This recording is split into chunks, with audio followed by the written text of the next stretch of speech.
Today I'm going to talk to you about the myths of IVF. I'm Dr. Malpani. I'm an IVF specialist. I run Malpani Clinic in Colaba in Mumbai. Our website is www.drmalpani.com. And even though we've been doing IVF for over 30 years and the world's oldest IVF baby is now over 40, there are still so many myths and misconceptions about IVF.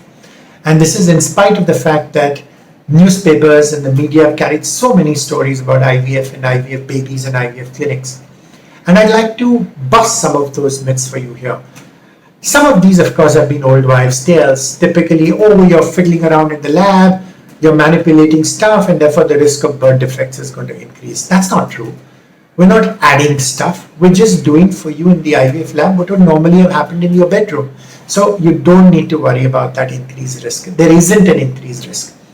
The risk of birth defects or miscarriages after IVF does not increase. It doesn't reduce either. It remains the same, which is about 10%, no more and no less as far as the miscarriage rate goes, and about 2 to 3% depending on your age as far as the birth defect risk goes. What about all these hormonal injections which doctors pump you with? Won't that cause a lot of side effects? Again, not true. These are natural hormones. They all get excreted promptly. They don't hang around in your body. And in fact, the level of hormones which we give you during an IVF cycle is far less than the level of those same hormones in a pregnant woman's body. These are estrogen and progesterone. So you honestly don't need to worry.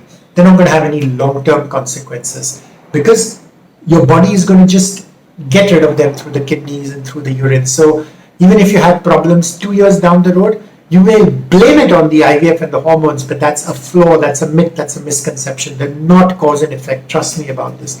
And that's true whether you put on weight or whether you get breast cancer or ovarian cancer. IVF doesn't increase the risk of any of these things.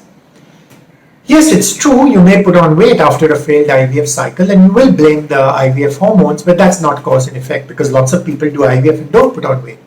And the reason you put on weight is because you were depressed and you were unhappy and you took bed rest during the IVF cycle. So obviously your caloric intake increased, your caloric expenditure went down. But don't blame the IVF hormones and please don't blame your IVF doctor for that. There are other myths and misconceptions as well, lots of them in fact. And the commonest one, of course, is that IVF babies are always twins or triplets or the risk of multiple pregnancies increased. And that's not true. It's just a question of how many embryos you transfer back.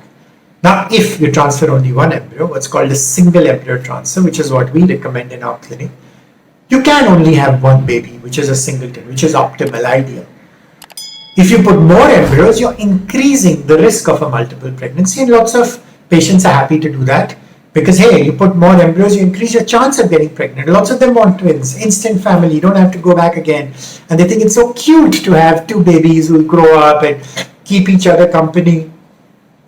Can be true, not always true, because the risk of pregnancy complications definitely increases with twins. Please ask your pediatrician and he'll explain to you. And ask your obstetrician, and the risk of prematurity definitely increases. So that it's not such a great idea. But there are still irresponsible clinics who transfer 3 embryos and 4 embryos just in order to get the patient pregnant, which means they increase the chance of a pregnancy, but they also end up increasing the risk of a multiple pregnancy, which often means that these children are premature and have all kinds of problems like cerebral palsy and retinopathy of prematurity, and not a great decision. So that if your doctor is insisting that you put more embryos back, that's actually a red flag. That means he's not very confident about the quality of the embryos his IVF clinic is generating. What about some of the other myths and misconceptions? Again, lots of them, and you have questions. You can bust most of these. We have a website called www.drmalpani.com.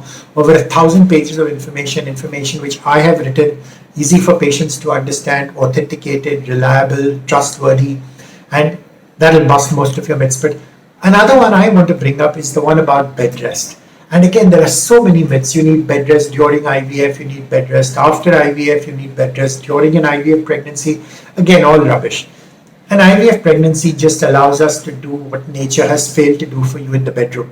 Once you made the embryo and put it back inside the uterus, there's really no special precaution required.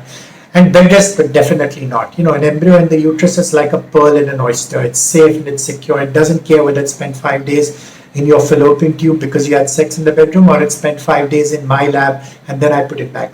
Once it's in the uterus, where it's designed to be, it's safe and secure. Nothing you do will reduce your chance of getting pregnant. So coughing and sneezing won't cause the embryo to fall out, and neither will going through a pothole. But on the other hand, there's nothing you can do to increase the chances, which is why bed rest will not help.